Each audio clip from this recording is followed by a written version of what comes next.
Welcome to రవికిరణాలు TV బులెటిన్ల ముందుగా headlines చూద్దాం. పెనుకొండలో రాకదిలిరా సభ హాజరైన చంద్రబాబు వాలంటీర్లను ఎవరి ఉద్యోగాల నుంచి తీసివేయమని హామీ, వాలంటీర్లకు మంచి భవిష్యత్తు ఉంటుందని వెల్లడి.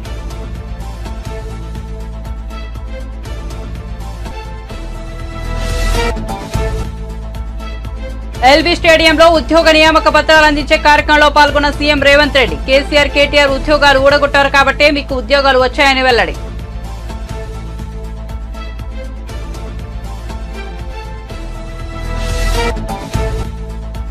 ఖమ్మం, మహబూబాబాద్ పార్లమెంటరీ నియోజకవర్గాల పరిధిలోని ముఖ్య నేతలతో కేసీఆర్ భేటీ, రాబోయే కాలం మన బీఆర్ఎస్దేనని విశ్వాసం, పార్లమెంట్ ఎన్నికల్లో అభ్యర్థులను గెలిపించుకోవాలని సూచన.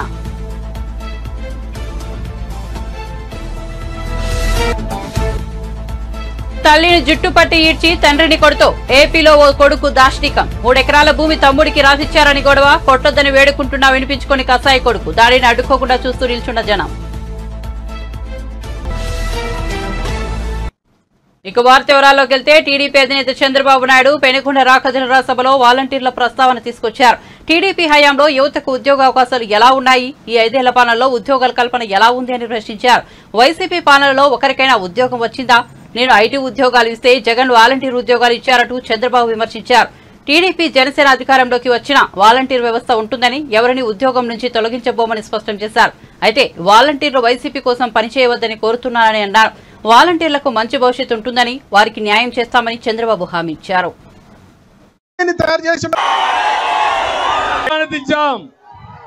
64,000 కోట్ల రూపాయలు పెట్టుబడులు పెట్టి ప్రాజెక్టులు పూర్తి చేసిన పార్టీ తెలుగుదేశం పార్టీ.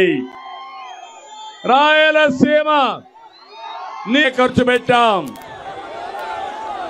జీడిపల్లి భైరవాని తిప్ప గాని, జీడిపల్లి పేరూరు గాని, గొల్లపల్లి రిజర్వాయర్ గాని, గుంతకల్లు బ్రాంచ్ కెనాల్ గాని, మడకసిర బ్రాంచ్ కెనాల్, చెర్లోపల్లి మారాల ప్రాజెక్టులు ప్రారంభించాం, పూర్తి చేశాం. రాయలసీమ వెనుకబడితనం పోవాలి, కరువు పోవాలనే సంకల్పంతో మనం ముందుకెళ్ళాం. నేను ఒకే ఒక విషయం మీ అందరికీ చెప్తున్నా, తమ్ముళ్ళు వినాలి, ఇక్కడే తమ్ముళ్ళు వినాలి. లేదా అని మిమ్మల్ని అడుగుతున్నా. ఏదైతే ప్రభుత్వం ఉందో కావలసిన కరెంట్ ఇవ్వడం, మోటార్ బైకే తమ్ముళ్ళు వచ్చిందయ్యా, వచ్చింది. ఎక్కడ? మటన్ కొట్లో ఉద్యోగం, ఫిష్ మార్కెట్ లో ఉద్యోగం, మద్యం షాప్ లో ఉద్యోగం. నేను ఇచ్చింది ఐటీ ఉద్యోగాలు, ఈయనిచ్చింది మాట్లాడితే వాలంటరీ ఉద్యోగం అంటే ఎంత? వాలంటరీ ఉద్యోగానికి 5,000 అవునా కాదా? నేను నిరుద్యోగులందరికీ నిరుద్యోగ భృతి 3,000 రూపాయలు ఇస్తారు నెలకు. మీ అందరికీ ట్రైనింగ్ కూడా ఇప్పిస్తాం. అంతేకాదు మళ్ళీ సంవత్సరానికి 4 లక్షల చొప్పున 20 లక్షల ఉద్యోగాలు ఇప్పించే బాధ్యత నాది. సిద్ధమా తమ్ముళ్ళు? మీ ఇంటి దగ్గరనే కూర్చొని ప్రపంచం మొత్తం ఏ కంపెనీ కావాలన్నా మీ ఇంటి దగ్గర తీసుకొస్తా. అదే మరి బోరు కొడితే మండల హెడ్ క్వార్టర్లో వర్క్ స్టేషన్లు క్రియేట్ చేస్తాం, శిక్షణ ఇప్పిస్తా, మిమ్మల్ని పూర్తిగా ఆదుకుంటా. మళ్ళీ మన రాష్ట్రంలో ఉండే యువతని ప్రపంచానికి అనుసంధానం చేసి మీ భవిష్యత్తు బంగారు భవిష్యత్తు చేసే బాధ్యత నాదని మిమ్మల్ని అందరికీ హామీ ఇస్తున్నా. తెలంగాణ నిరుద్యోగులకు 3 నెలల్లో 30,000 ఉద్యోగాలు ఇచ్చామన్నారు సీఎం రేవంత్ రెడ్డి. ఎల్బీ స్టేడియంలో ఉద్యోగ నియామ పత్రాలు అందించే కార్యక్రమం సాగుతోంది. ఈ కార్యక్రమంలో పాల్గొన్న సీఎం రేవంత్ రెడ్డి కొత్తగా ప్రభుత్వ ఉద్యోగాలకు ఎంపికైన 5,192 మందికి ఉద్యోగ నియామక పత్రాలు అందించారు. ఈ సందర్భంగా ఆయన మాట్లాడుతూ తెలంగాణ రాష్ట్రంలో ఉద్యోగాలు వస్తాయని నిరుద్యోగులు ఆశించారు. కానీ 10 ఏళ్లలో బీఆర్ఎస్ ప్రభుత్వం నిరుద్యోగులను పట్టించుకోలేదని అన్నారు. కేసీఆర్, కేటీఆర్ ఉద్యోగాలు ఊడగొట్టారు కాబట్టి మీకు ఉద్యోగాలు వచ్చాయన్నారు.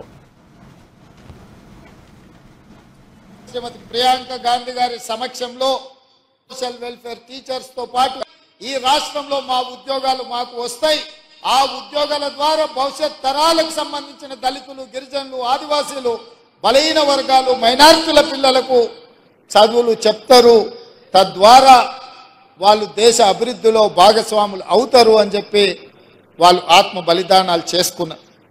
ఆ ఆత్మ బలిదానాల స్ఫూర్తితో ఏర్పడ్డ తెలంగాణ రాష్ట్రం ఆనాటి ప్రభుత్వం ఆ స్ఫూర్తితో పనిచేయాల్సింది వదిలేసి కుటుంబం యొక్క సంక్షేమం కోసం, కుటుంబంలో ఉన్న వ్యక్తుల పదవుల కోసం, వాళ్ళ యొక్క లాభార్జన, వాళ్ళ యొక్క ధనదాహం తీర్చుకోవడానికి గత 10 సంవత్సరాలు వాళ్ళు అదే పనిలో మునిగి తేలిన ఫామ్ హౌస్ మత్తులో వాళ్ళు ఉండి లక్షలాది నిరుద్యోగ యువకుల యొక్క ఆకాంక్షలు నెరవేర్చడంలో వాళ్ళు వైఫల్యం చెందిన మీరందరూ దిల్సుఖ్ నగర్ సెంటర్లోనూ, అశోక్ నగర్ చౌరస్తాలోనూ, అమీర్పేట జంక్షన్లోనూ గ్రామాల నుంచి పేద తల్లిదండ్రులు రూపాయి కూడబెట్టి ఉపాధి హామీ కూలికి పోయి సంపాదించి మీకు పంపిస్తే కోచింగ్ సెంటర్ల చుట్టూ తిరుగుతూ దిల్సుఖ్ నగర్లోనూ రకరకాల ప్రాంతాలలో మీరు కష్టపడి చదువుకున్నారు. నోటిఫికేషన్ ఎప్పుడు ఇస్తారో తెలీదు. పరీక్షలు నిర్వహిస్తే ప్రశ్నాపత్రాలు ఏ జిరాక్స్ సెంటర్లో తేలుతాయో తెలీదు. ప్రశ్నాపత్రాలను ఎవరు దిద్దుతారో దిద్దే వాళ్ళ మీద నమ్మకం లేదు, ఫలితాలు ప్రకటించే వాళ్ళ మీద విశ్వాసం లేదు. ఈ రకంగా అపనమ్మకంతో అసలు ఎప్పుడు ఏం జరుగుతుందో తెలియని పరిస్థితుల్లో మీరందరూ కష్టపడి కొట్లాడి ఇక మా ఉద్యోగాల గురించి అడగడం కాదు, అధికారంలో ఉన్న కేసీఆర్, కేటీఆర్ ఉద్యోగాలు ఊడగొడితేనే మీ ఉద్యోగాలు వస్తాయన్న ఆలోచనతోటి ఉద్యోగాలు అడగడం మానేసి తండ్రి కొడుకు, మామ అల్లుడు, కూతురు తండ్రి ఉద్యోగాలు ఊడగొట్టింది. కాబట్టి 3 నెలల్లో 30,000 ఉద్యోగ నియామక పత్రాలు మేము మా మంత్రివర్గ సహచరులము ఇవ్వగలిగినము అని అంటే ఇందులో మీ కృషి ఉన్నది, మీ యొక్క కష్టం ఉన్నదని చెప్పి నేను నమ్ముతున్నాను. అందుకే మిత్రులారా, విద్య మీద పెట్టే ఖర్చు కాదు, విద్య మీద పెట్టే ఖర్చు పెట్టుబడి భవిష్యత్ తరాలను నిర్మించడానికి ఉపయోగపడే ఇంధనం. అందుకే ఇవాళ మీరు ఈరోజు చేపట్టబోయే బాధ్యత ఇది ఒక ప్రజాస్వామ్య స్ఫూర్తిని నిలబెట్టేదే కాకుండా సామాజిక బాధ్యత నెరవేర్చే ఉద్యోగం. మీ ఉద్యోగాల ద్వారా ఈ రాష్ట్రానికి ఐఏఎస్లను, ఐపీఎస్లను, ఐఆర్ఎస్లను లేకపోతే జాతీయ స్థాయి అధికారులను తయారు చేయడమే కాకుండా డాక్టర్లను, లాయర్లను, ఇంజనీర్లను తయారు చేసే ఉత్పత్తి కేంద్రంగా ఈరోజు మీరు బాధ్యత చేపట్టబోతున్నారు. సర్పంచ్, ఎంపీటీసీ, ఎంపీపీ, జిల్లా పరిషత్ చైర్మన్, జడ్పీటీసీ, ఎమ్మెల్యేలు, ఎమ్మెల్సీలను, ఎంపీలను ఈ దేశ ప్రధానమంత్రులను తయారు ఉద్యోగ ఉపాధి అవకాశాలు దొరకడానికి ఉపయోగపడుతుంది. ఆనాడు బాధ్యత గురువు బాధ్యత అని చెప్పి నేను సంపూర్ణంగా విశ్వసిస్తున్నా. ఈరోజు రాష్ట్రంలో గురుకుల పాఠశాలలు ఇచ్చినా అంటున్నాడు. ఎస్సీ, ఎస్టీ, మైనారిటీ, ఓబీసీ గురుకుల పాఠశాలలు ఇచ్చినా అని అంటున్నారు గత పాలకులు. నేను అడుగుతున్న ఎవరికైనా ఎక్కడైనా మౌలిక వసతులు ఉన్నాయా?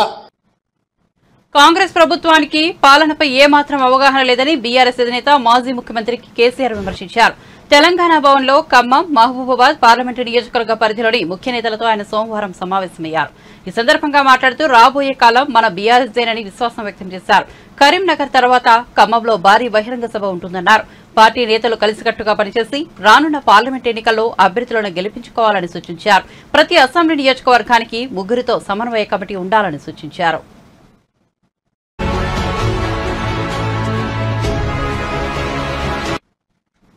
సుప్రీంకోర్టు సంచలన తీర్పు ఇచ్చింది. లంచం కేసుల్లో ఎంపీ, ఎమ్మెల్యేలకు రాజ్యాంగ రక్షణ మినహాయింపు లేదని ప్రధాన న్యాయమూర్తి జస్టిస్ డివై చంద్రచూడ్ నేతృత్వంలో 7 సభ్యుల ధర్మాసనం ఏకగ్రీవంగా తీర్పిచ్చింది. పార్లమెంట్ అసెంబ్లీలో ప్రశ్నలకైనా ఓటుకైనా లంచాలు తీసుకుంటే విచారణ ఎదుర్కోవాల్సిందేనని స్పష్టం చేసింది.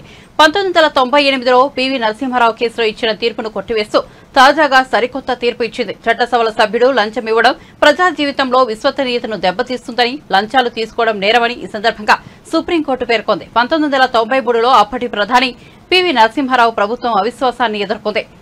ఆ సమయంలో జేఎంఎం ఎంపీగా ఉన్న షిబు సోరెన్ సహా ఇదే పార్టీకి చెందిన మరో 4 ఎంపీలు లంచాలు తీసుకుని అవిశ్వాస తీర్మానానికి వ్యతిరేకంగా ఓటు వేసినట్లు ఆరోపణలు వచ్చాయి.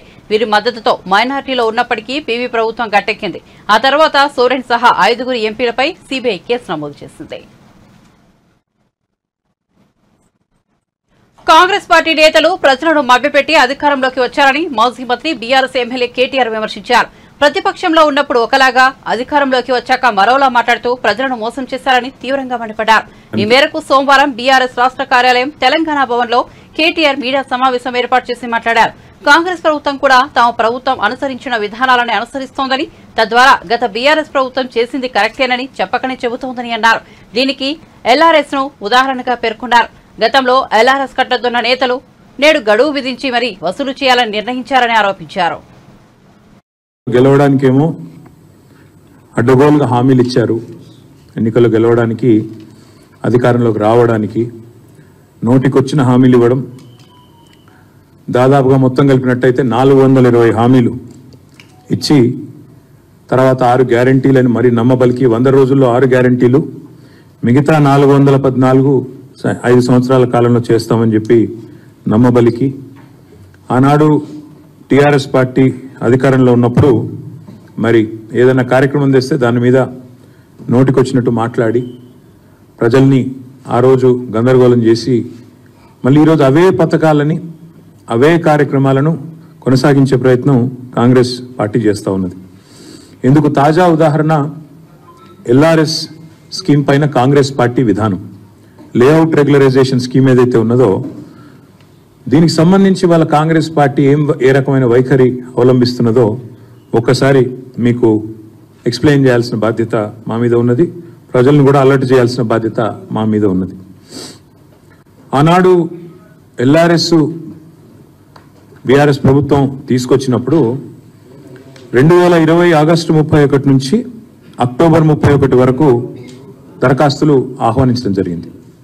అందులో భాగంగా 25,44,000 దరఖాస్తులు ఆ రోజు ప్రజలు ఇవ్వడం జరిగింది. ఆ రోజు లేఅవుట్ రెగ్యులరైజేషన్ కోసం మరి కొంత ఫీజు కూడా, నామినల్ ఫీజు ఒక 1000 రూపాయల చొప్పున నామినల్ ఫీజు కూడా పెట్టడం జరిగింది. అయితే కోమటిరెడ్డి వెంకటరెడ్డి గారు ఆనాడు ఎంపీ, ఈరోజు మంత్రి, ఆయన స్వయంగా పోయి కోర్టులో కేసేశారు. ఇది అన్యాయము అని చెప్పి కేసేయడమే కాకుండా ఆయన ఏమన్నారంటే పాత విధానంలోనే రిజిస్ట్రేషన్లు చేయాలి, మీరు ఎల్ఆర్ఎస్ అని పెట్టి ఈ రకంగా చేయడం అన్యాయము అని చెప్పడమే కాకుండా ఆయన ఎన్నికల ప్రచారంలో కూడా దీన్ని ఒక అస్త్రంగా వాడుకున్నారు. ఎల్ఆర్ఎస్ గుదిబండలాగా మారింది, దీన్ని తక్షణమే రద్దు చేయాలి, ప్రజల్ని ఇబ్బందులు గురి చేస్తున్నారు మీరు అని చెప్పి కోర్టు కూడా పోయినారు ఆనాడు ఈరోజు మంత్రి గారు, ఆనాటి ఎంపీ కోమటిరెడ్డి వెంకటరెడ్డి గారు. అదేవిధంగా ఆ రోజు టీఆర్ఎస్ ప్రభుత్వం మరి అప్పుడు ఇదే పద్ధతుల్లో ఈరోజు కాంగ్రెస్ ఏదైతే చెప్తున్నదో, కాంగ్రెస్ ప్రభుత్వం ఏదైతే చెప్తున్నదో అదే పద్ధతుల్లో కొన్ని మార్గదర్శకాలు వెలువరించి మరి ఎల్ఆర్ఎస్ క్రమబద్ధీకరణ చేయాలనే ప్రయత్నాన్ని ప్రభుత్వం ఆనాడు చేసింది.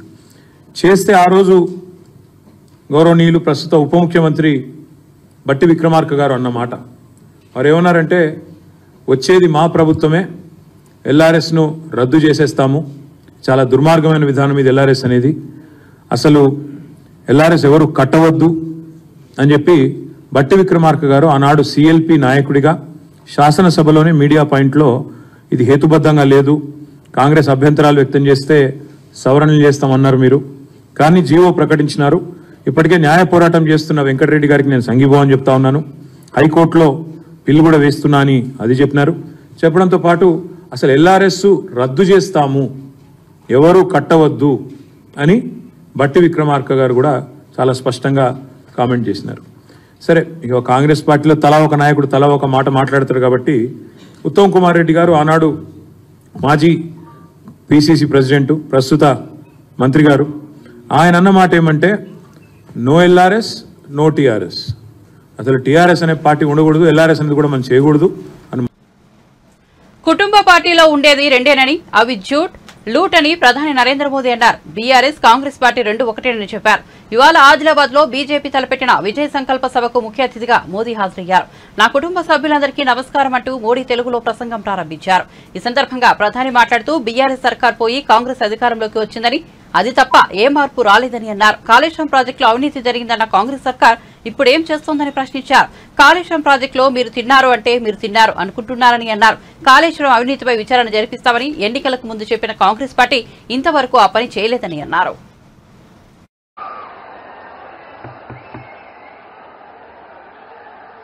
भारत माता की, भारत माता की, भारत माता की. నా తెలంగాణ కుటుంబ సభ్యులందరికీ నమస్కారాలు.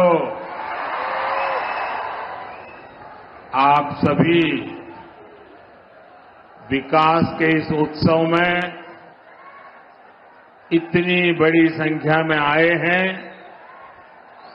हम सभी आपके बहुत बहुत आभारी हैं. अभी से कुछ देर पहले मैंने तेलंगाना और देश के विकास से जुड़ी हजारों करोड़ रुपए की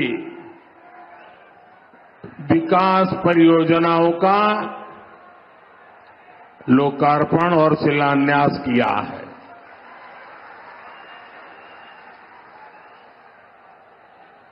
कुछ लोग आदत से मजबूर होते हैं, मेहनत करने की कुछ आदत भी कम होती है और इसलिए बड़ी सरल भाषा में कह देते हैं कि ये तो चुनावी सभा है. मेरे भाइयों बहनों और मेरे कुछ साथी जो भांति भांति का एनालिसिस करते हैं, जरा समझो ये चुनावी सभा नहीं है. चुनाव की तो अभी घोषणा भी नहीं हुई है. ఓఆర్ఆర్ ట్రిపుల్ మధ్య డైరీ క్లస్టర్స్ ఏర్పాటు చేస్తామని డిప్యూటీ సీఎం బట్టి విక్రమార్క అన్నారు. రాష్ట్రంలో డైరీ రంగాన్ని ఉన్నతంగా తీర్చిదిద్దుతామని తెలిపారు. మాధాపూర్ హైటెక్స్ ప్రాంగణంలో జరిగిన 50వ డైరీ ఇండస్ట్రీ కాన్ఫరెన్స్ లో ఆయన మాట్లాడుతూ పాడి పరిశ్రమకి కాంగ్రెస్ సర్కార్ పెద్దపీట వేస్తుంది. బడ్జెట్ లో వ్యవసాయ అనుబంధ రంగాలకు అధిక నిధులు కేటాయించామని పేర్కొన్నారు. పాడి రంగం అభివృద్ధి కోసం సహాయ సహకారాలు అందిస్తామన్నారు. డైరీ ఉత్పత్తిలో మహిళలకు భాగస్వామ్యం చేస్తామని బట్టి తెలిపారు. In Telugu, not only in Telugu, in our country, in our culture, పాలు పొంగిచ్చండి, శుభం పొందండి, లాభం పొందండి. So wherever there is a milk production, there is a wealth.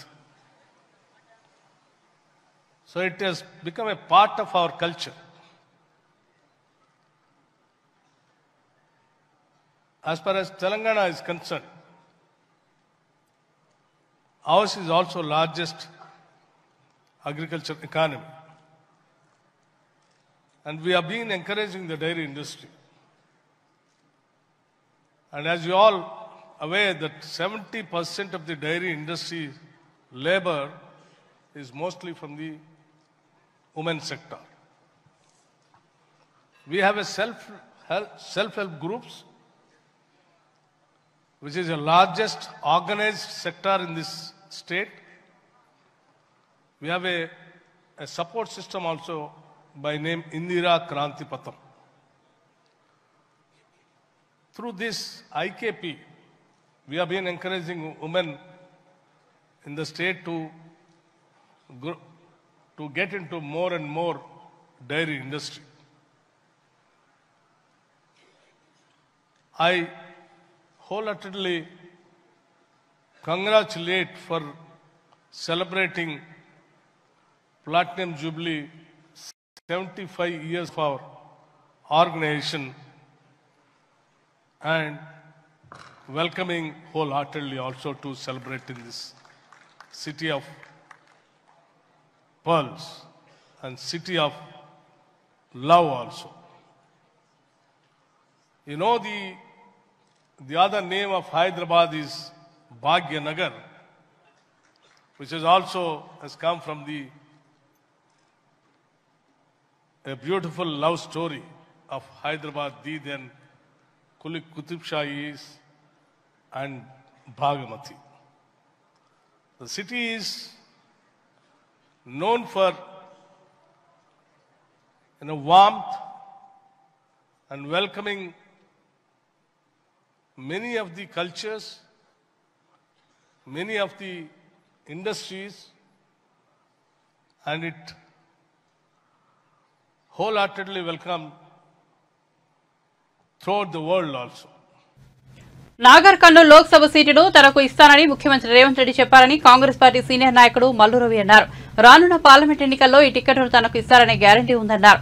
ఏ సర్వేలు చేసినా తానే ముందు నిలిచానన్నారు. తాను నాగర్ కర్నూలు నుంచి ఖచ్చితంగా పోటీలో ఉంటానని తేల్చి చెప్పారు. అసెంబ్లీ ఎన్నికల్లో ఓటమి నేపథ్యంలో పార్లమెంట్ ఎన్నికల కోసం బీఆర్ఎస్ బీఎస్పీ మధ్య చర్చలు జరుగుతున్నట్లు చెప్పారు. ఈ రెండు పార్టీలతో పాటు బీజేపీ కూడా వారితో కలిసిందని ఆరోపించారు. నిన్న అయిపోయి ప్రభుత్వం మారిన తర్వాత కూడా చిన్న నాయకులు తప్ప తక్కిన వాళ్ళందరూ గుర్తించారు. ఇవ్వటం, ఎక్కడో పేపర్ లీక్ అయిందని మళ్ళీ రద్దు చేయటం, ఇళ్ల స్థలం ఉన్న వాళ్ళకి 5 లక్షలు ఇస్తున్న నాయకుడిగా పెరుగుతున్నారు. ఇవన్నీ ఎందుకు చెప్తున్నానంటే రాష్ట్రంలో ఉన్న వచ్చిన అప్లికేషన్లన్నింటినీ కొంతవరకు స్క్రీన్ చేశారు. నేను నాగర్ కర్నూలు పార్లమెంటుగా పోటీ చేస్తాననే ఉద్దేశంతోనే నాకు అంతకుముందు ముఖ్యమంత్రి గారు ఇచ్చినటువంటి తెలంగాణ రాష్ట్ర ప్రత్యేక ప్రతినిధి ఈ పదవి పార్లమెంట్ సీటుకు అడ్డుగా వస్తుందని కొంతమంది మాట్లాడటం వల్ల దానికి నేను రిజైన్ చేసి ముఖ్యమంత్రి గారి దగ్గర లెటర్ ఇవ్వటం జరిగింది.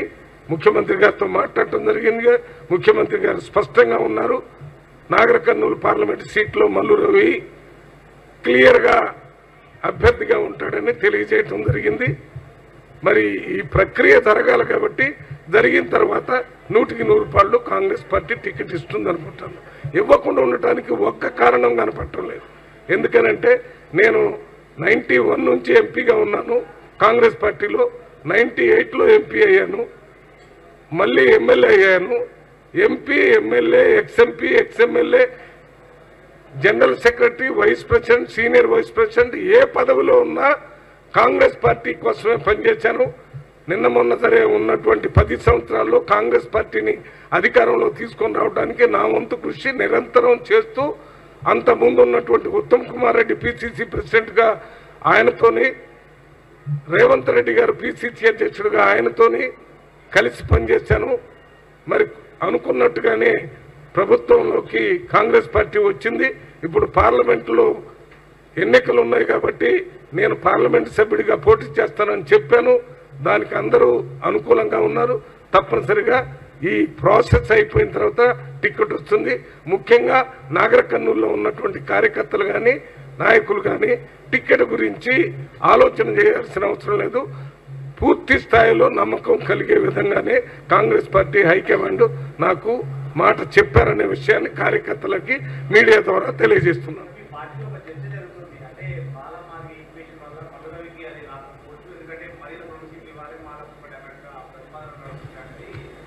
కాంగ్రెస్ పార్టీలో సీట్ ఇచ్చేటప్పుడు అన్ని కోణాల నుంచి ఆలోచిస్తారు. మీరు చెప్పినటువంటిది కూడా ఒక కోణం. ఆ కోణాలన్నీ ఆలోచించిన తర్వాతనే నన్ను పార్లమెంటు సభ్యుడిగా అభ్యర్థిగా చేస్తానని చెప్పారు. టీడీపీ నేత మాజీ మంత్రి నారాయణ సన్నిహితుల నివాసాల్లో పోలీసులు సోదాలు నిర్వహిస్తున్నారు. నెల్లూరులో మాజీ జెడ్పీటీసీ ముప్పాల విజితారెడ్డి, వ్యాపారవేత్త గురుబ్రహ్మం నివాసాల్లో తనిఖీలు చేశారు. విజితారెడ్డి ఇంటికి 20 మంది పోలీసులు వచ్చారు. ఇంటిని, బీరువాలను, వస్తువులను తనిఖీ చేశారు. ఇంట్లో కేవలం 25,000 నగదు మాత్రమే దొరకడంతో వెనుదిరిగారు. తనిఖీల నేపథ్యంలో విజితారెడ్డి ఇంటికి ఎమ్మెల్యే కోటంరెడ్డి శ్రీధర్రెడ్డి వచ్చారు. ఈ సందర్భంగా పోలీసుల సోదాలపై కోటంరెడ్డి ఆగ్రహం వ్యక్తం చేశారు. నెల్లూరు జిల్లాలో వైసీపీ ఖాళీ అయిపోవడంతో జగన్మోహన్ రెడ్డి పిచ్చి పీక్స్కి వెళ్లిందని కోటంరెడ్డి అన్నారు. పోలీసులను ఉపయోగించుకుని టీడీపీ నేతలపై కక్ష సాధింపు చేస్తున్నాడని మండిపడ్డారు. టీడీపీ మహిళా నేత విజితారెడ్డి ఇంటిపై పోలీసులు దాడులు చేసి ఇంటిని చుట్టుముట్టి హంగామా చేశారని అన్నారు. ఎన్నికలకు డబ్బులు దాచారంటూ ఇంట్లోని బీరువా వస్తువులను చిందరబందర చేశారని ఆగ్రహం వ్యక్తం చేశారు. నువ్వెన్ని చేసినా ఎన్నికలలోపే ఒక్కో జిల్లాలో నిన్ను ఖాళీ చేస్తామని, ఎన్నికల్లో టీడీపీ జెండా ఎగరవేస్తామని చెప్పారు. త్వరలోనే ఎన్నికల నోటిఫికేషన్ వెల్లడనున్నదని, అన్ని వ్యవస్థలు పారదర్శకంగా వ్యవహరించాలని అన్నారు.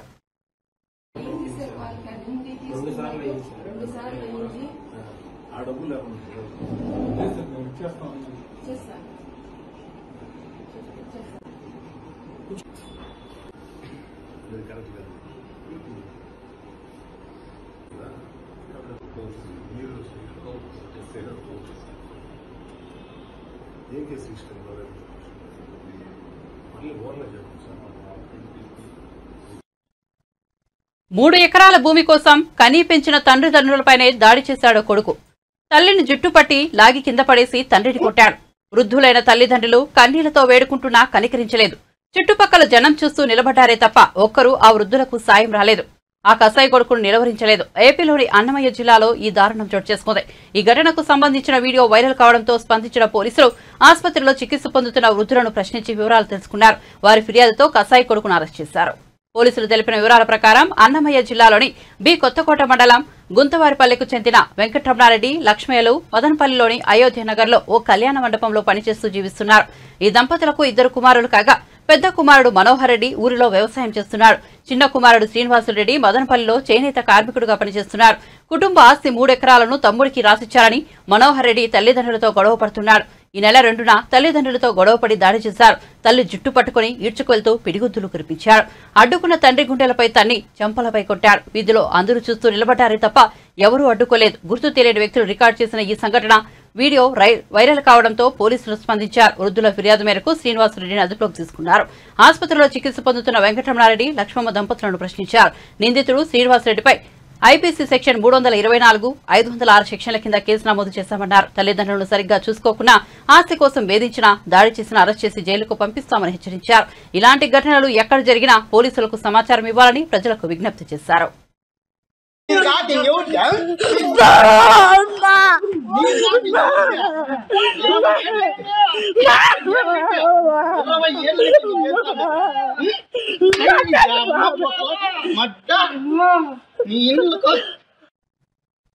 బులెటిన్ ముగించే ముందు హెడ్లైన్స్ మరోసారి చూద్దాం.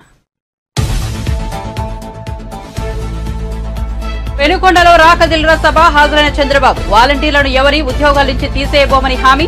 వాలంటీర్లకు మంచి భవిష్యత్తు ఉంటుందని వెల్లడి.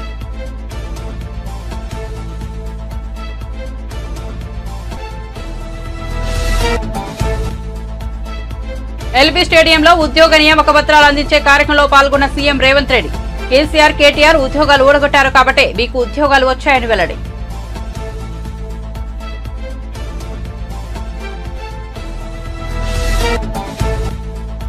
ఖమ్మం, మహబూబాబాద్ పార్లమెంటు నియోజకవర్గాల పరిధిలోని ముఖ్య నేతలతో కేసీఆర్ భేటీ. రాబోయే కాలం మన బీఆర్ఎస్దేనని విశ్వాసం. పార్లమెంట్ ఎన్నికల్లో అభ్యర్థులను గెలిపించుకోవాలని సూచన.